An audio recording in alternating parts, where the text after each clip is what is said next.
রিকশাওয়ালাদের নাকি রাস্তার পাশে কোথাও ওয়াশরুম নাই, না ভাই, কিছু নাই ভাই। আমি এই কারণে আপনার সাথে আজকে আসছি, আমার বাইরে নিয়ে আজকে কথা বলবো। 2 মিনিট বলেন। কথা হচ্ছে, আমার যে রিক্সা চালক ভাইয়েরা রিক্সা চালাইতেছে হ্যাঁ। ভাই, এটার ভিতরে হাতটা দেন। আমরা বলেন, হাতটা সমস্যা নাই, বলেন।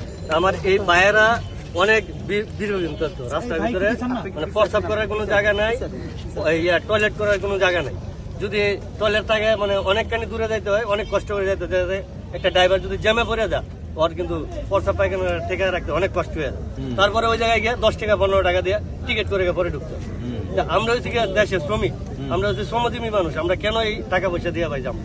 আমরা চাইতেছি সরকারিভাবে যদি আমাদের রাস্তার পাশে যদি সুরক্ষাভাবে সুন্দরভাবে কিছু করে দেওয়া হয়, আমরা এটাই চাই রাষ্ট্রের কাছে। ইনশাল্লাহ এটা নিয়ে আমি কাজ করব।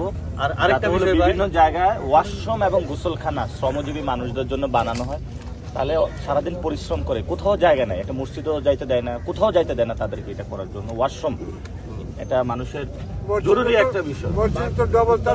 মসজিদে ডাবল তালা। ভাই, আরেকটা বিষয় হলো এই যে ই রিক্সাগুলো নতুন ছাড়ছে, আমার প্রতিবন্ধী ভাই এবং কি রিক্সা চালক ভাইয়েরা যারা আছে সাধারণ, 2.5 লাখ 3 লাখ টাকা একটা গাড়ির দাম ধরে ভাই। আমরা এত টাকাতে গাড়ি কেনার মতো আমাদের সামর্থ্য নাই। আমরা চাইতে সরকারের পক্ষ থেকে আমাদের এই গাড়িগুলা কিস্তিতে দেওয়া হোক। যারা রিক্সাওয়ালা জি ভাই। তাদেরকে তো কেউ দেখতে পারে না। না, কারণ আমরা শ্রমজীবী, আমরা রাস্তায় পরে থেকে